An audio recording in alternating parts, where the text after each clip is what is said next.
Turkaholics, and welcome back to this bonus episode of Football a la Turca. I know we promised you a transfer episode this week, and that's coming, but lining up schedules has been a little bit of a challenge. It's still the international break. You've got plenty of content with our Europa League previews already for Trabzonspor's Group C, for Basaksehir's Group J, and in 2 days, on the 12th, the Besiktas preview for Group K will be dropping. That will be dropping exclusively on the Black Eagles podcast feed, so go check that out. And of course, Galatasaray's UEFA Champions League Group C preview is dropping on the 15th. And somewhere in between there, we're going to get that transfer episode done. But that's going to be for the next couple of days. Hi, I'm Kaan, Bayazit, your host, and I'm joined today only by Burak, Sezgin, my co-host. Burak, thank you very much for joining me. We're going to talk a little bit of international break stuff, international football, and Turkey in particular. Amazing stuff. We're just coming off the back of beating Moldova 4-0, Albania beating Iceland 4-2, and Turkish representatives having a great international break. I feel like a dog with two dicks right now. That's a neat little expression there. Dog with two dicks. Okay, yeah, so, of course, 2 international games for Turkey this international break. Initially, there was a very difficult 1-0 victory over Andorra, 1-0 at home at the Vodafone Park. The goal coming very late there in the 89th minute. Ozan Tufan headed a Yusuf Yazıcı corner kick home and got the 3 points for Turkey. That was a very nervous match. I wasn't particularly nervous, I have to say, but the commentator was very nervous. I think like 25 minutes out, he was already kind of like, just getting nervous. And come on, guys, come on, you know. Turkish commentators, hadi çocuklar, inandık çocuklar, blah, blah, you know. So there was definitely some nervosity around the team against Andorra. But like Burak said, today we're coming off a very comfortable 4-0 win against Moldova on the road. And perhaps more importantly, or equally importantly, Iceland lost 4-2 against Albania. So yeah, that gives us a huge advantage. That means Turkey are now top of the group on level points with France. Both have 15 points, but of course Turkey have the better head-to-head due to that 1-0 win in Konya in the beginning of the campaign, if I'm not mistaken. 2-0, I believe. Was it? I thought it was 1-0. No, Cengiz scored and Kaan scored as well. Right, you're good point. So 2-0, which also gives us an advantage because, of course, then if France doesn't beat us by more than 2 goals, that means we would be ahead head-to-head. But given this, how it works now for qualifying for the Euros, the 2 top teams directly go to the Euros. You don't have to play any qualifiers, any barrage games anymore as you used to in the past. So we're in a decent position right now. Of course, lots can still change. But let's talk about these matches first, Burak. Let's just look at the Andorra game first. I'm just going to start off here with the lineup. To give people a little bit of a clue of how Turkey are shaping up these days. So in goal was Mert Günok of Basaksehir. On right back was Zeki Çelik from Lille. In the center of defense was Çağlar Soyuncu and Merih Demiral. On the left back was Umut Meraş from Le Havre in Ligue 2. In midfield, we had Emre Belözoğlu of Fenerbahçe, Hakan Çalhanoğlu of Milan, İrfan Can Kahveci of Basaksehir, and Yusuf Yazıcı of Lille. And then up top, we had Cenk Tosun of Everton and Güven Yalçın of Besiktas. Now, this was a very difficult game. What stood out to you in this match? What do you think was Turkey's main issue here? I just think there was a real lack of creativity and pace in the final third. You had Emre playing the almost quarterback role just in front of the back four, kind of distributed passes out to the wings and in front of him. But once we got the ball forward, we couldn't seem to be able to break down the Andorran defence, and they'd shaped up very defensively. Can't remember the formation that we're playing, but it almost seems at times like it was like 6-4. And I think with just Hakan Çalhanoğlu, he has no creativity about him at the moment. I don't know what's happened. And the guy has potential, and he has the odd good game for Turkey, like average game, should I say, and he scores the odd goal here and there. But he just failed to create anything in that game. I mean, I can't remember a good free kick or a good corner delivery. And if he did, please correct me, but I was just so disappointed with his performance. And I think the top two of Güven Yalçın and Cenk Tosun, they just didn't seem to work, and that's probably why Güven came off at half time as well. And we failed to create some clear-cut goal-scoring chances. I can't remember like a clear-cut position. We were reduced to like shooting from distance, putting crosses into the box, which never met anyone. And as the game went on, the team got a little bit more frustrated. So there was a couple of yellow cards. I have no worry about our defence. I think the two centre-backs, Melik and Çağlar, are just solid. Especially Çağlar is in a really good run of form at the moment for Leicester City in the Premiership. And I'm not sure how much game time Melik has been getting at Juve with regards to full 90 minutes or sub-appearances. But he seemed like he hadn't missed a beat since the last couple of national games we had as well. But I think the real issue here was just a lack of creativity and the ability to move the ball in that final third, make that killer pass, or make that killer run, etc. So that really let us down. And luckily, Ozan popped up at the end with a good header from a great cross from Yusuf to give us the point. And it shouldn't have been a game that troubled us so much, especially as we're playing at home as well. Completely different performance that we had tonight. But what were your thoughts, Kaan, on the Andorra match? Where do you think Turkey struggled? Well, I think the inherent lack of a proper winger is obviously a huge issue. We saw Irfan Can playing on the left a lot against Andorra. We saw him doing it again tonight against Moldova. And despite the result against Moldova tonight, I didn't have the feeling that we played particularly well.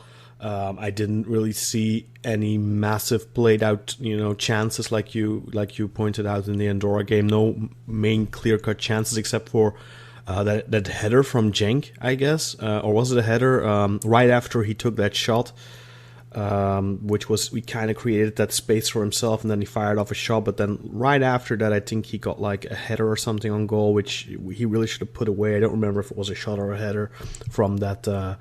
Was it an Irfan Can cross? I'm not 100% sure.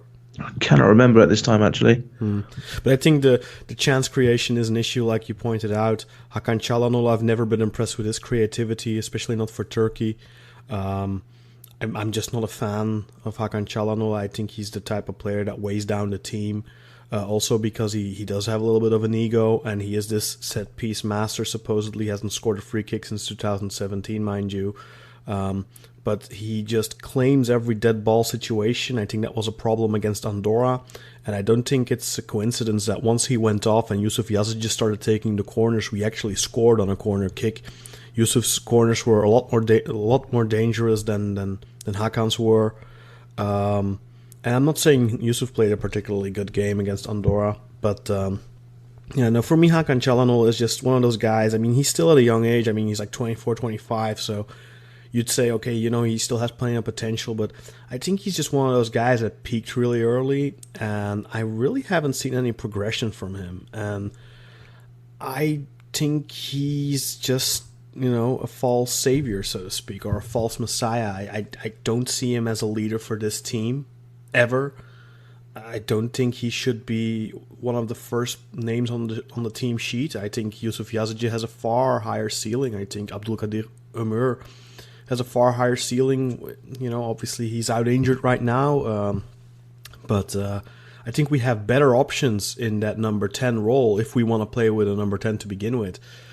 But just lack of creativity. Denis Turic was put on today, a more pure wing type player. I'd say he's not an exact like a winger. He's more like a right midfielder, but more classic right midfielder a la David Beckham or something, except for he has a left foot on the right. So, but But yeah, I think just we have a big lack of quality wingers right now. This generation, we have this issue up top where we are still relying way too much on a 34-year-old Burak Yilmaz who's out injured right now, and then Cenk Tosun who's not getting any minutes at Everton, and it's Unal who for the national team just hasn't really broken any pots, so to speak, and he's kind of struggling in Spain. He's getting minutes there, but he's not really prolific. Of course, he's playing for a smaller team, but I think we have such a talented generation at the back. We have a lot of decent central midfielders, even though a 39-year-old Emre Belözoğlu is still playing, but I mean, he's still class. But then on the wings, we just have a lack of quality. Cengiz Ünder constantly being out injured doesn't help. He's our best player, I think, when fit, especially offensively. And then, of course, we're relying still too much on Burak, so we need to find those types of players. And that's why it's baffling to me that for example, Enes Unal isn't getting any minutes in these two games. I mean, he could have easily come on today and had got some minutes, and he could have easily come on against Andorra because we needed a goal and put on a second striker, but Şenol Güneş didn't. Yeah, I agree. I mean, you had the subs that he brought against Andorra. He brought on Emre Kılınç, Ozan Tufan, and Kenan Karaman. And I thought that either Kılınç or Karaman could have gave way for Enes if he wanted to, throw the kitchen sink at it, so to speak. I mean, we did have a lot of good possession in the game against Andorra. I mean, you're looking at the stats, it's saying we had 75% possession of the ball and 627 completed passes. But as the saying goes, you can have all the possession in the world, but if you don't make it count for anything. It's saying we also had 8 shots on goal, which I cannot remember for the life of me. So there must have been really just poor shots on goal that, someone just like stuck out a foot and it went towards the goalkeeper who caught it. So yeah, or desperation attempts or something. I can't really recall any either. I mean, we didn't create many chances, and I mean, we have 15 out of 18 possible points, which is astounding, which is amazing. And credit to Şenol Güneş for restoring faith in the national team and restoring the players' faith in themselves. We did what we had to do so far in this group, except, of course, away at Iceland, where I think we kind of wet the bed and got tactically outclassed, because we know going into that match what they're going to do. They're going to try and bomb us with crosses. They're going to try and bomb us with corner set pieces, and they're going to try and bomb us with those long throw-ins. And we knew that going into that match. We've played Iceland so often over the past couple of years. You know exactly what they're going to do, and it just felt like we were completely unprepared for that match. But then against, of course, before that we had that amazing win against France, where you're playing the world champions. The team is highly motivated. And on the other end of the spectrum, France were, I think, burned out after a long season. A lot of their players had a very long season. Kylian Mbappe wasn't entirely fit, just came back from an injury, and Kante was injured, so that's a huge miss for France. And we just took them by storm and fully deserved that win against them. But then, 2-3 days later, you go up to Iceland and you lose. But apart from that, we've done our jobs in every other match. We've beaten Albania, beaten Moldova now, beaten Andorra. But let's be honest, these are all minnows. These are teams we should be beating. But in the past, we saw very often that we drop points against an Albania away or something. And that's not happening right now. And I think Şenol Güneş deserves credit for that. But tactically, I still see so many problems with this team. For example, today, I don't know if you noticed, but for example, our ball recovery in midfield was a little bit worrying. Up until the 1-0, I really felt like we were prone against Moldova's counters and that we weren't getting the ball away from them on time. And that our midfield just wasn't recovering the ball, and they were constantly running at us when they got those opportunities to counter. And that's something I think we need to improve in midfield. I mean, yeah, I did notice that, but at no point was I worried about conceding a goal from open play. You mentioned it in our group chat that the only worry really came from their corners, but then again, we've got Merih there, you've got Kaan Ayhan there, you've got Seki Çalık there, all tall lads, all strong in the air, have been known for scoring goals with headers. So I think I wasn't too worried about conceding a goal, apart from the corners, like you said. But I did have faith in the defence that they would be able to get ahead on it and get it out. And like you say, our main oppositions in this group should be Iceland, but we can only beat what's in front of us, and so far that was Andorra and Moldova, and we did it by the skin of our teeth against Andorra, and we did it quite comprehensively tonight against Moldova, so we can have a nice rest now until September. Yeah, for sure. I mean November. Sorry, we're in September. The next bunch of games are in November. I think they're in October, aren't they? I do have the. They are in October. Yeah. The next one is on Friday, the 11th of October, against Albania at home. Yep. And then the next one is on the 14th against France in France. And at the same time, when we're playing Albania, Iceland will be playing France. We'll be playing host to France. So that's very interesting for us. And of course, when we are playing away at France, Iceland will be playing away at Andorra. They're at home. They're at home to Andorra. Are you sure? That's what Wikipedia says. Wikipedia. I checked Soccerway. I'm pretty sure it's Andorra, Iceland. But you might be right. Bet you an ice cream it is not. Yeah. But so you expect Iceland to pick up the win against Andorra. Yeah, obviously. And Albania away is tough, as we know. Iceland got beat 4-2 tonight, so beating Albania away was a big result for us. And we should be able to beat them at home with the home support on the 11th of October. And then hopefully still go in to the match away at France as group leaders, which then leads us on to like the crunch match, really, which is 14th of November, which is when we play Iceland at home. Let's see, the next wave of games. You're right, it's Iceland, Andorra. So it's Iceland playing host to Andorra. But yeah, regardless, I think that's a match we're already counting 3 points for Iceland pretty much.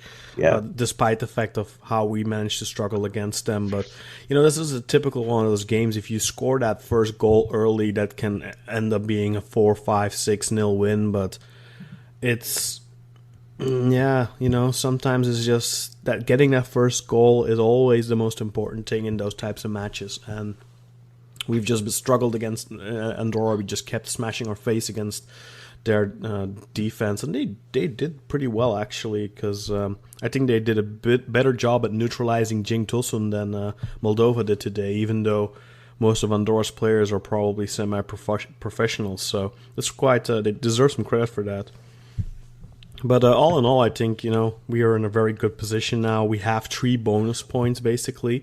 We don't even have to beat Iceland.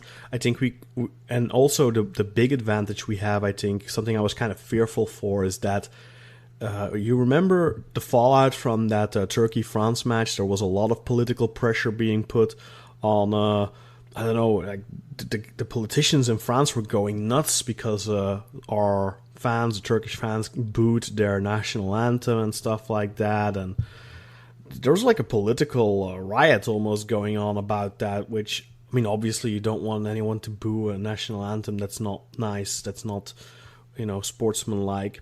But the reaction from France was just like, even their prime minister said something about it, that Turkey should be fined or something, or punished somehow. I think it was completely out of whack and just came across as they were kind of being sore losers. But with that in mind, I really think that France would be in a position where, let's say we drop some points here and there against those minnows, so to speak, and they would be comfortably at the top of the table come October. I would not be surprised if they would be like, hey, you know what, Iceland, here, have a couple of points.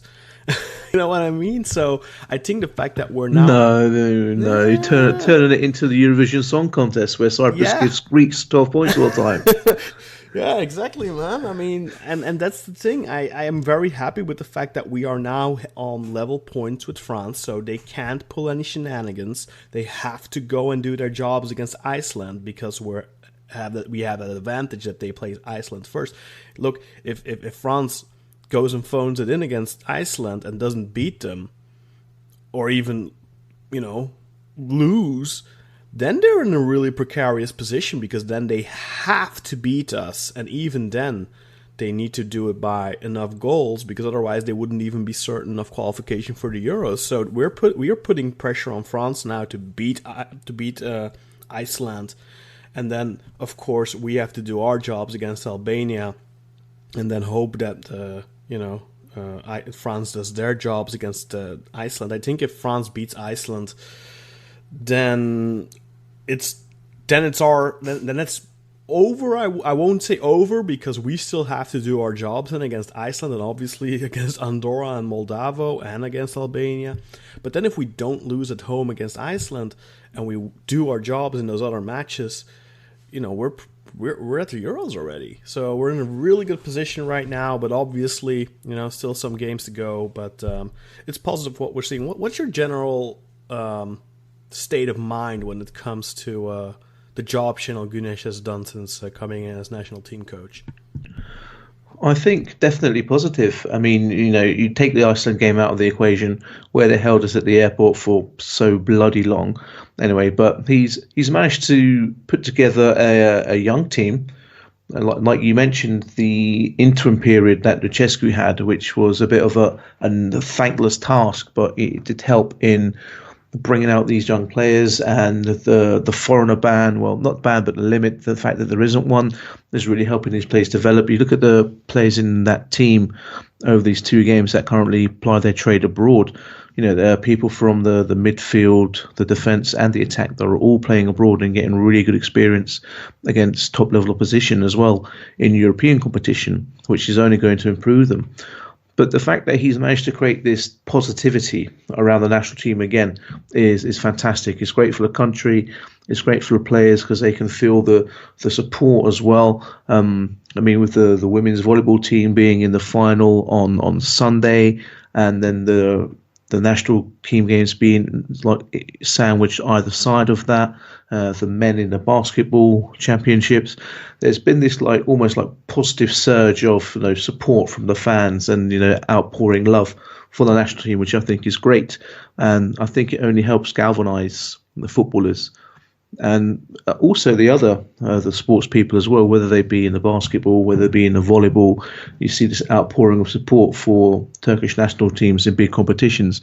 It's great. Long may it continue, and hopefully players stay healthy and can get fit. I mean, like you said, we played this game without arguably our best player when fit, Cengiz Ünder, and also Abdülkadir Ömür as well, sadly, who's injured. So hope he gets back to health real soon, because with those two in the team, with Yusuf Yazıcı, you mentioned that front 3 playing behind a striker, whether it's Cenk, Burak, Enes, whoever they choose to play, and then 2 midfielders behind. That's a really exciting, I think, prospect for the attack. There's pace in there, there's trickery, there's creativity, there's ability to take shots from outside the box, like we've seen from Cengiz against France and Greece, and Yusuf tonight against Moldova.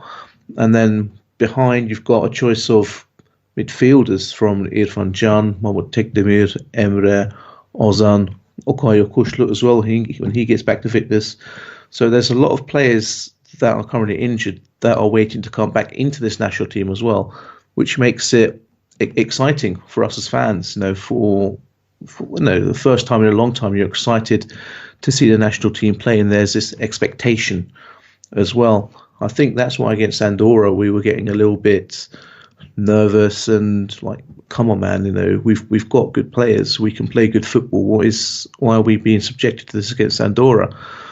But a sign of a good team is the ability to win when you're not playing well, which is what we did against Andorra, and then tonight against Moldova we just had a bit of a party.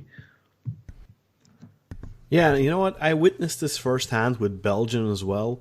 Belgium were basically at every World Cup until 2002, and then they had this long absence for 12 years. They didn't play a tournament, so not a World Cup, and no Euros. But then if you look at that generation they had going into 2014, all these players, Eden Hazard, Kevin De Bruyne, Marwan Fellaini, Thibaut Courtois, we all know all those players. Half that team literally played in the Premier League. And that's something that was a huge difference with the generations before, where most of I mean, not most of them, but like they were kind of scattered around a little bit, but many of them still playing domestically in the Belgian league and stuff like that. And I think the big issue for Belgium between 2002 and 2014 is that they didn't have that much talent in the top 5 leagues.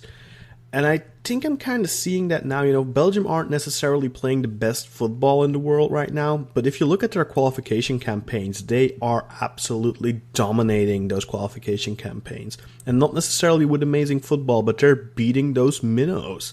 And they're getting those 3 points every single time. No nonsense. They might have like a slip up once in a while, but like, for example, this campaign, they've won absolutely everything, I believe. I think they have a 100% win record so far. And that's the thing with this Turkey, what we're seeing now too. We see all these players, or the star players of this team, going out and playing in Europe. And you know what? In past generations, we had a lot of German Turks and stuff like that. But if you look at this team, there's quite a lot of Turkey-born players that actually went out into those top 5 leagues.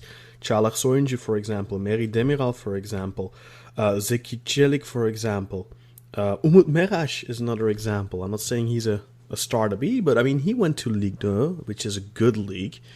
And there's plenty of other examples, and this is, I think, we're kind of harvesting the success of that. I really don't think we would be in this position if we would have held on to that foreigner limit in 2015, because then I think that, for example, a guy like Umut Meraş would never have gone to France. I think Çağlar Soyuncu would not have gone to Germany and then afterwards make that jump to the Premier League. I think I think they paid like $2.5 million for him. I'm pretty sure Besiktas, Galataaray, Fenerbahçe would have forked out that cash if the foreigner limit was still a thing at the time. So I think we are really reaping the benefits from that foreign limit being softened or lifted almost.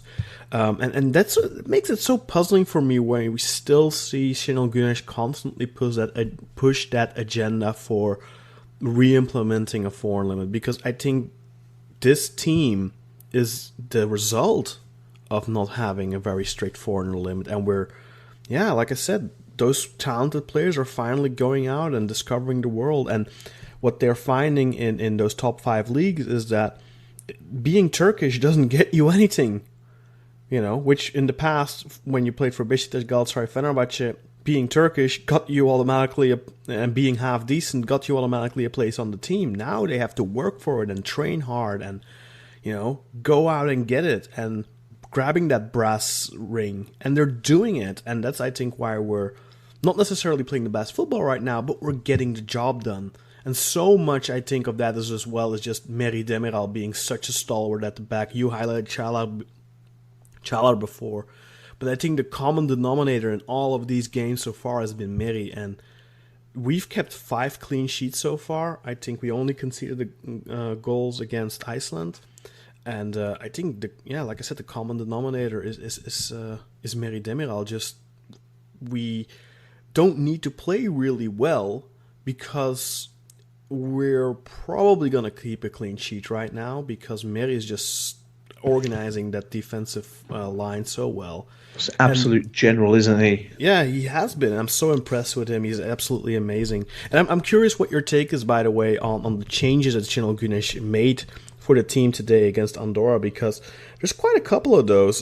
Just quickly going to run over them. So I gave the starting 11 earlier. So the changes made to the team against Moldova tonight: Ozan Tufan for Emre Belözoğlu, Dorukhan Tokus for Hakan Çalhanoğlu, Kenan Karaman for Güven Yalçın, Deniz Türüç for Yusuf Yazıcı, and Kaan Ayhan for Çağlar. And you said Çağlar had a good game. Why do you think he went for Kaan Ayhan? I'm curious on your take on that. I think Şenol Güneş just thought, like, Merih Demiral is probably one of the first names on the team sheet, and he is, as Turkey would say, vazgeçilmez oyuncusu, someone you always put down. And I guess Şenol Güneş probably thought, Çağlar, I played him for, I don't know if he played 90 minutes against Andorra, I don't think he did, but it's like, I've played Çağlar against Andorra, so this game I'm going to play Kaan and maybe see how, maybe to create some like healthy form of competition amongst those two. So That's my opinion. I think they thought, Merrick is bunker. He's always going to be there. So let me see how he performs with Charla, because I don't know if those two have played together before, whilst this team has been in this rich rich run of good form. I think it's always been Kaan so far. Yeah, but I think, if you look at, Charla's performances since the Premier League has started, he was absolutely deserved his starting place. He's getting rave reviews in the English press from the Leicester fans, from Gary Lineker online. He's a famous British footballer. He hosts the football highlights program, Match of the Day on Saturday. Gary who? Gary Lineker. Come on. Shut up, man. I'm kidding, man. You know who he is. Who doesn't know Gary Lineker? You remember Italia 90. Of course you do. I think... I just remember him from Match of the Day, watching it on the BBC at 11 o'clock in the evening or something when I was 12 years old. So my thinking is Shedon thought, just let me try out Charlotte with Merrick, and he liked what he saw, and he thought, okay, let me give Merrick and Kaan a go. Again, I think it's their form for their clubs is going to dictate who starts the games in October. Mm-hmm. So it's good to have that. Managers love to have that kind of headache. It's not as if we've only got two centre backs that are good that we can play all the time. No, we have such a luxury issue at the back, don't we? I mean, with Meri, Kaan, Çağlar, and then Ozan Kabak coming to the pipelines too. And then, we have this little unknown, with what's his name, Merchetin at AS Roma. What if he starts making minutes and doing well? He's a 22-year-old centre back too. And you know what? I was curious about this. I'm kind of thinking he went with Kaan today because he wanted a little bit more stable build-up. I'm not saying Çağlar doesn't have good build-up play, but Kaan is really good with the ball at his feet. So I was just thinking maybe that's why he wanted to get some quicker ball rotation in. I'm not sure otherwise, because Çağlar, I thought, was very good against Andorra, very solid, and he's such a specimen, that guy. He looks like he should be the leading man in a Turkish dizi. He looks like Christopher Reeves or something, man. He should play Superman in some DC movie. Well, a lot of people have been saying he looks like the character Lord Farquaad from Shrek, and there's been lots of memes about that because of his extremely strong jawline that could probably cut through diamonds. I'm not a huge Shrek fan, unfortunately. Well, maybe we should make mention of the goal scorers against Moldova, because we're kind of been just jumping back and forth. But yeah, Cenk Tosun getting on the score sheet twice here. Deniz Turuc getting his first goal for the national team with a very nice free kick. And then finally Yusuf Yazıcı with his first goal for the national team. A brilliant strike from the edge of the area to make it 4-0. Cenk had opened the scoreline in the first half on a Dorukhan assist. Very nice little skill by Cenk, flicking it over the keeper and then putting it home. And then great skill, especially with someone who's a little bit out of form, and he'd missed a good chance in the first half. You started to think, has he got that cutting edge because he's not been playing regular football? But after that goal, the take, the flick over, the finish. Absolutely, just class. I thought he was really poor against Andorra, actually. I felt that he was getting physically dominated by one of those butchers or bakers or whatever their profession is. But then here, he struggled in the opening 20 or so minutes, 18 minutes, I think. But then he had this decent pass on the side of the area, and then he took it in, kind of wrestled himself past the defender, had a decent shot on goal. I think that gave him confidence because, couple seconds later, 20, 30 seconds later, he pops up in front of goal. I think it was a header, I'm not sure. Almost scores, goalkeeper denies him, but you could see that he was really sharp and really keen to get to that ball. I just felt like that shot, half a minute earlier, just kind of, lit a fire under him, and he started getting back into the flow. And then obviously in the 37th minute, he puts Turkey ahead with a very nice goal. But we really needed that. I think we needed Cenk to score that first goal, not Deniz, not Dorukhan, not Ozan Tufan. We needed a striker to get on the score sheet, and hopefully he can take this now and maybe get some minutes for Everton. But I think ultimately if his situation doesn't change for Everton, he needs to move on in January because we need Cenk Tosun right now. There's not really anyone in the pipeline that we can say, look, this guy is our striker for the next couple of years. It's really going to have to be Cenk and maybe Enes Unal, but, we've kind of been saying that for a couple of years. I know he's still young, but his situation isn't really changing, and I'm kind of worried by the fact that he isn't getting minutes. He's getting called up by Şenol Güneş, but I'm worried, frankly, that he's not getting any minutes. And Kenan Karaman is kind of being used right now in that second striker role. Güven Yalçın is getting used in that role. I'm not convinced on Kenan Karaman. I think he makes a lot of empty meters. I didn't really see him do anything useful. I mean, he runs a lot, but to what point? To what end? I just don't see it in him right now. Of course, he's a teammate of Kaan at Düsseldorf, but yeah, I don't know. I'm not a real fan of Kenan Karaman thus far. Maybe I don't watch Düsseldorf regularly, so I don't know if he's really good in the Bundesliga, and maybe that's why he's getting these minutes. But I'd much rather see an actual striker, Enes Unal, get some minutes, especially in these types of games, and maybe get some confidence and get to learn to play with this team. And I don't know, Kenan Karaman for me, and then Güven Yalçın, same thing.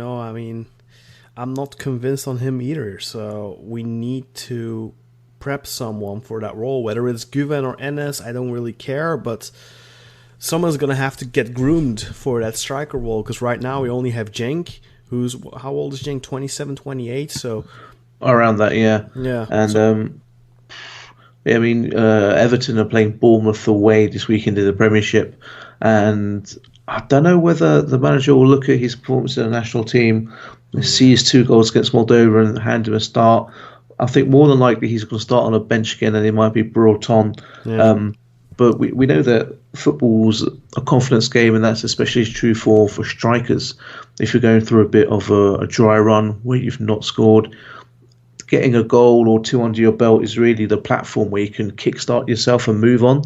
And if only it were the case that he was starting at Everton, you could see something switch in him. But Everton have got like a wealth of options up front. They've got about 4 or 5 strikers, and Cenk is the one that wants to play down the middle, but he's fighting with Calvert-Lewin and Moise Kean as well. Yeah. So that's a tall order.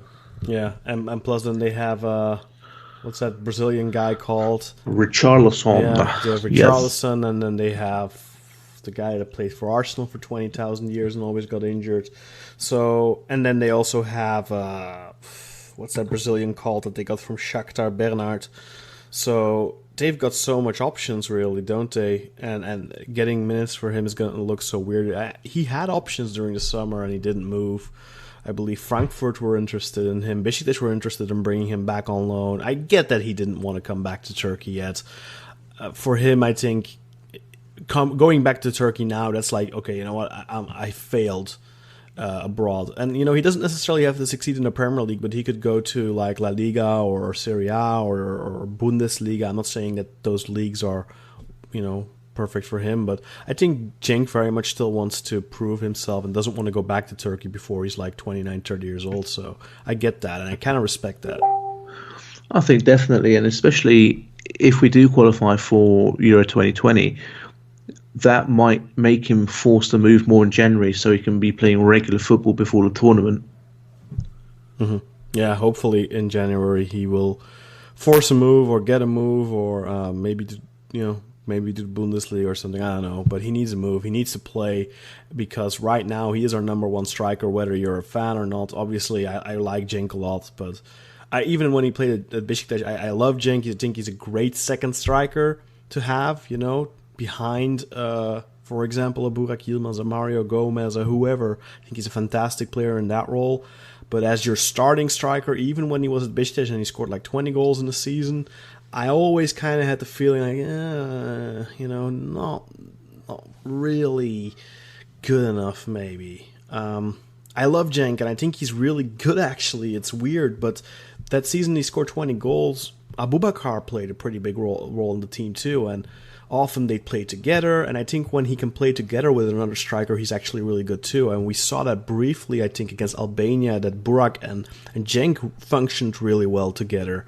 So I think that could work. But as the lone striker, I think Cenk just lacks a little bit of physicality. He's a strong guy. He's a stocky bloke, built well.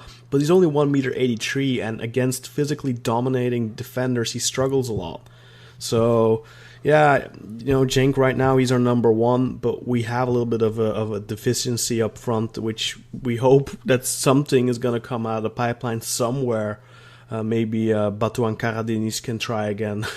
I think there's more chance of pigs flying and singing opera. What could have been that guy would have been perfect for Turkey and what a waste. I've actually just seen a tweet now by our good friend and co-host Özer Dincer, who has said that apparently Cengiz Ünder is out for 5 weeks, which would rule him out of the October games. So I think, that boy needs to look after himself a little bit more. I think he's just really injury prone. I mean, he was injured the last wave of international games too. I mean, he missed a game against Iceland. He played against France and then got injured, of course, and then missed the game against Iceland. And I think we've had a lot of injury issues. I mean, we're missing Burak. I think in those games against France and Iceland, we were missing Cenk. Obviously against Iceland, we're missing Cengiz, and Cengiz is injured a lot. So we're kind of struggling with those injuries up top too. We don't have that many options, and then we have those injuries. I mean, it's a good thing we didn't drop any points. Indeed. And of course, the best left back in the world, Hasan Ali Kaldırım, is injured as well. So get well soon, national team players. So we hope to see you back for the October games. Yeah. What's your opinion on Umut Meric, by the way? His performance against Andorra and then tonight against Moldova? I don't think he was ever really tested, to be fair. And he did a job. He did what was asked of him. I don't think he was ever really under any serious pressure of attacks, being caught out on overlaps. He's got 2 extremely good centre-backs next to him who can marshal him and tell him where to go, where to be positionally, etc. So I think if he was playing against tougher opposition, it would have been a bigger test for him, and we maybe would have had more to talk about. But against Moldova and Andorra, I don't think he was ever really put under any pressure to test his defensive abilities. So I think he did a standard 6, 7 out of 10 job. Yeah, I'd be curious to see him against... get him tested a little bit, because offensively I kind of feel like he doesn't really contribute much. But then again, I mean, Irfan Can was playing on the left a lot today, and then every time Umut would overlap, he would absolutely ignore him. So I don't know what's up with that. But yeah, Irfan Can on the left or on the right. I just don't like him on the wing. I think he's a good player in the center of the park, but he should not be playing on the wings, and that just illustrates the issue we have. And then you know what? Honestly, I'm kind of hoping that Gökhan Töre can have a solid season for Malatyaspor without injuries, and then hopefully he can get back into the national team, because he's one of the few options we have. And then, of course, Emre Mor, but he hasn't looked too convincing at Galataaray so far, so I get that he wasn't called up yet. But hopefully those two can, revitalize their careers a little bit, because we desperately need those wingers. If I was a betting man, I'd put my money on Gökhan Töre ahead of Emre Mor. But going back to the Moldova game, and what do you think was the difference tonight from the game against Andorra? Just getting that goal. I think if you get that goal against Andorra in the first half, you're looking at a 4-0 too. I think that was just a difference. Plus, maybe that we were keeping the park a little wider because we had Deniz on the team, and against Andorra, I think we were playing far too much through the center. We of course were playing with Yusuf and Hakan, and they were the center was completely crowded, and all Andorra did was just park the bus, and then they just had to have enough bodies in the box, and we could try and cross it, but there wouldn't be. They just overwhelm us in the air, and just physically, they were pretty good physically. And they didn't have to run that much because we were always on their half anyway, so they were kind of boxed in, so they weren't wasting that much energy by running after the ball constantly, because they weren't pressing high or anything like that. So I think the main issue is just that we kept the park wider today against Andorra. And I think we had a little bit more dynamicness in midfield, maybe. I think Dorkan had a decent game. Ozan had a good game. Not necessarily that they contributed that much in attack, although Dorkan had a couple of nice passes. But I don't know. I think just it that we didn't focus too much through the center, and we used the wings a little bit more, even though Irfan Can on the wing didn't really work out all that well. But I think Dennis, he did his job. He didn't particularly stand out with his wing play. Didn't really have a lot of dangerous crosses or anything. But just keeping the park wide, I think, helped a lot. And we stretched them out a little bit, which then allowed us to find a couple of openings in behind the defense where Cenk could try and capitalize. And luckily, in the 37th minute, he did and got us 1-0 up before halftime, and then of course things snowballed from there. I think Dennis put in some good crosses and corners. I could count a couple where there's one where he narrowly missed Cenk's head going into the goal. Yeah, and his corners were definitely a lot better than Hakan's were last week, for sure. Yeah, and his free kick goal was just sublime. I mean, I was on the edge of my seat as he was taking it, and he stepped up. And then the way he positioned it, I think it actually went in off the post as well, to get it up and down that quickly. So I'm excited to see those for Fenerbahce in the season going forward. And, we have to talk about Yusuf Yazıcı's goal, which was just, that was absolutely sublime. Gets the ball, picks up, goes past one or two players outside of the box, and he thinks, do you know what? Today's my day. And he launches an absolutely sublime right foot curler, just over the keeper's despairing dive, to put a lovely cherry on the top of a delicious cake.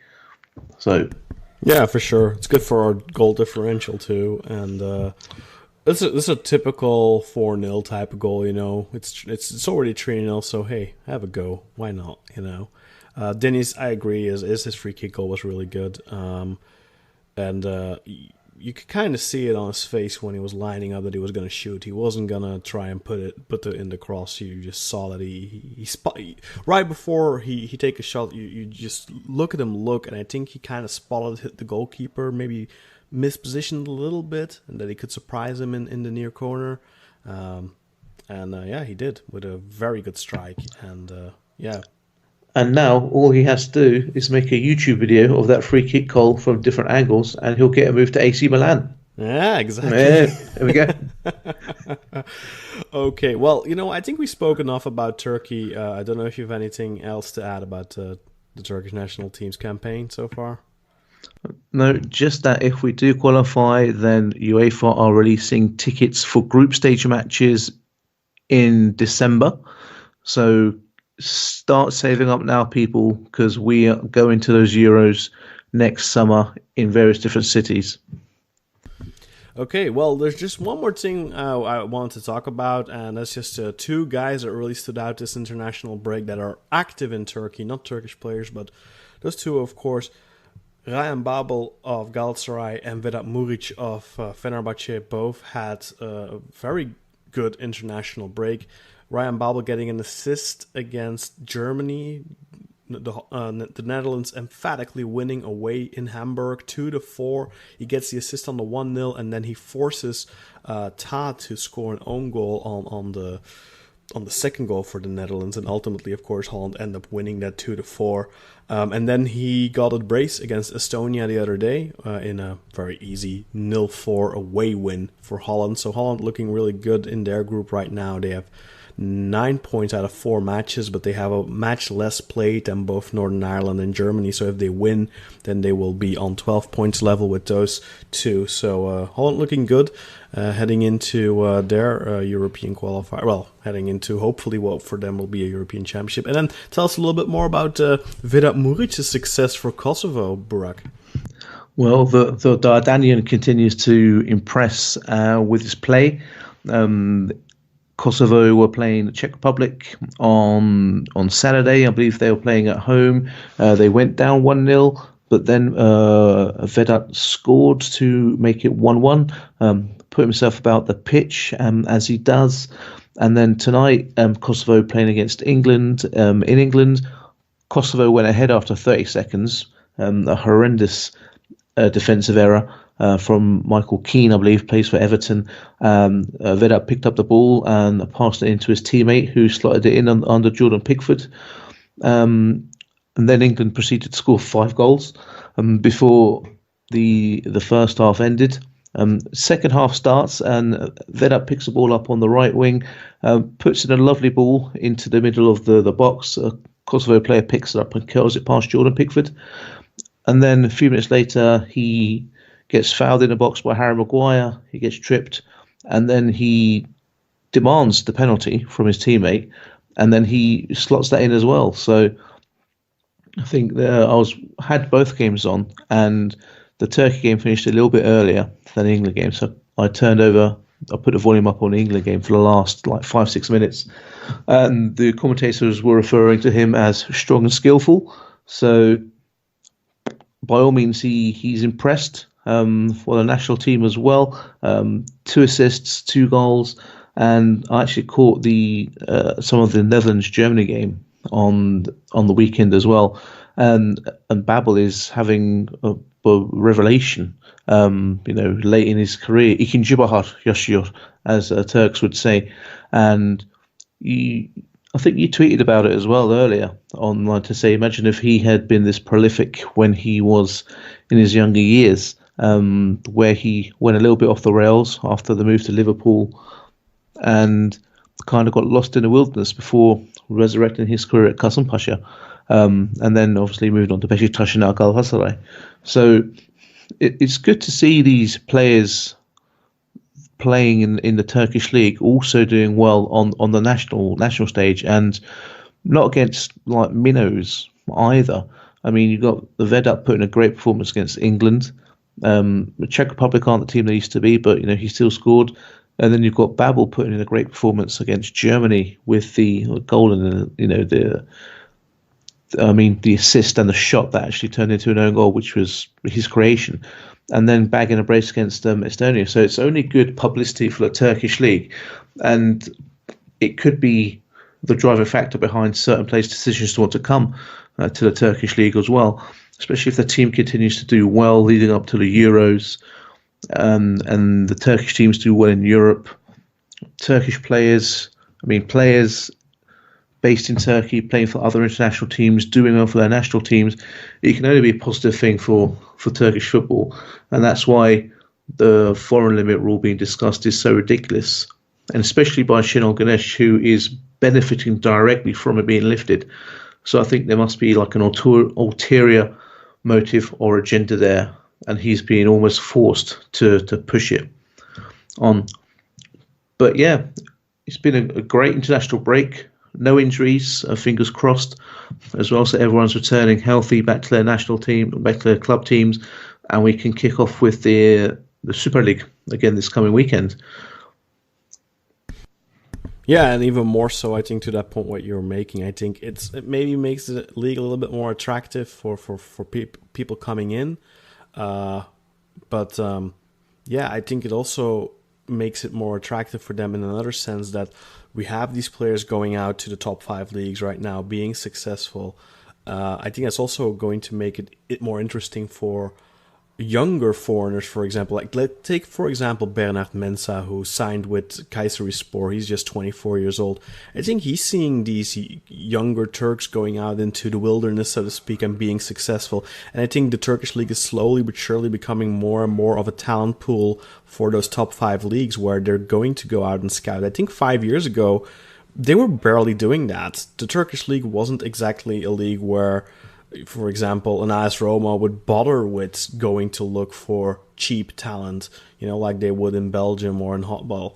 But I think the thing with Belgium and Holland is that the market values there has gone up so much. If you want a semi-talented player from Ajax, you're paying 20+ million. And in Turkey, you can pick up guys for 2.5 million. If you're, of course, buying them from Gençlerbirliği and not from Galatasaray, Fenerbahçe, or Besiktas or Trabzonspor. But look at Cengiz Ünder. he got picked up for some spare change from Altinorde. Obviously, Basaksehir picked him up, but you know what I mean. And then there's other players like that, going forward. And look at Berke Özer, for example, being good at Westerlo right now. I think that's also making a good impression. And slowly but surely, maybe that negative stigma that the Turkish league, that Turkish football have of kind of being the European sandbox, so to speak, maybe that's a way to get rid of it. And I think that's the current foreigner rule. Can be modified a little bit. I think there's definitely things that should and could be modified. I think incentives to play Turkish players are good, but you shouldn't make it a must, so to speak, because then you're just forcing Ismail Koybashes and Cenk Gönens on the teams, and that's not something we want. Anyway, we've done an episode on that anyway in the past, so our opinions obviously hasn't changed, but it is puzzling for us that Şenol Güneş continues to talk about it every other couple of weeks, and I completely agree with you, Burak. I think there's an ulterior motive there. I think he's being instructed to do so by higher powers, and I think it's clear because Mircea Lucescu was doing the exact same thing, and now that he's not the Turkey coach anymore, he doesn't seem too fussed about the foreign limit. Obviously, he doesn't have the incentive to do so anymore, but whatever. Anyway, I think that'll do it for our international break coverage. We were aiming for a 30-minute episode. I think we went well over that. But like we said, we're going to come back with a transfer episode later this week too. Burak, thank you very much for your time. Anything left to add? Enjoy the evening, Turkish football fans, or enjoy the morning when you will be listening to this. We are top of the group, and we are marching into those Euros next summer. Yeah, and guys, this is going to be a lazy edit. I'm just going to stick an intro, stick an outro on it. There's not really anything to edit anyway, so going to be a lazy edit, so you're not going to have these fancy effects and stuff like that, but this was just a quickie. I would like to remind everyone, please go check out our UEFA Europa League Group C preview, which of course features Trabzonspor, and they're up against FC Basel, Krasnodar, and Getafe. We had some great guests on the show for those teams.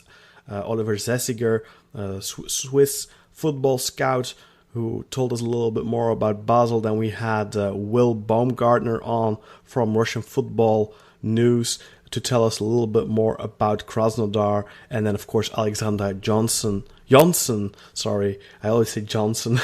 Alexandra Johnson from La Liga TV. She came on and told us a little bit more about Getafe. I really learned a lot about all those teams on the day, so I highly recommend going out of your way and listening to the Group C review. And then the Group J review with Basaksehir, AS Roma, Borussia Mönchengladbach, and Wolfsberger AC from Austria. That was a very interesting episode too, and especially I think John Solano's passion for AS Roma really came across well, and he just kept telling us so much fun stuff about AS Roma and Cengiz Ünder's role in the team, how he sees maybe the future for Mert Çetin. So lots of extra incentives for Turkish football fans to go and listen to that. Then I spoke to Ronan Murphy about Borussia Mönchengladbach. So definitely an interesting team. I think Basaksehir are going to struggle a lot against them. And then finally spoke to Martin Schauhuber for Wolfsberger AC. He's the editor of Der Standard in Austria. So all these interviews are worth a listen. Go check them out. We have on the 12th Europa League group preview for Group K dropping for Besiktas. This one is exclusively dropping on the Black Eagles podcast feed, but we will be tweeting that out on the Football Turca feed too, so you can find it easily. And then on the 15th, finally, I'm doing the final recording on Friday for that one. I still have one interview left to be done. That's why Galataaray are the last ones to drop. But on the 15th, the UEFA Champions League Group A preview is dropping with Jonathan Johnson covering Paris Saint-Germain, Ben Hayward covering Real Madrid, Guillaume Mabe covering Club Brugge, and our very own Özer Dinger covering Galataaray. So a lot to look forward to in the upcoming days, a lot to listen to. So, I think these European previews are definitely worth a listen. Yeah, that's all I can say. Please help us out by retweeting, sharing with your friends and family, so that the podcast can continue to grow and continue to get more listenership. That way we can bring you more of these types of interviews with internationally renowned journalists to give their insights on Turkish players abroad, teams. There's endless possibilities of what we can do if we continue to grow. Exactly, and we also now have a Facebook page, so go and post on there. We love to hear your feedback, so what you like, what you don't like, get involved in the conversation. And once again, thank you for listening and inviting us into your ears. Facebook page will be in the show notes. Check it out, and see you all later this week. Thanks for listening. Bye-bye. Thanks, guys. Bye-bye.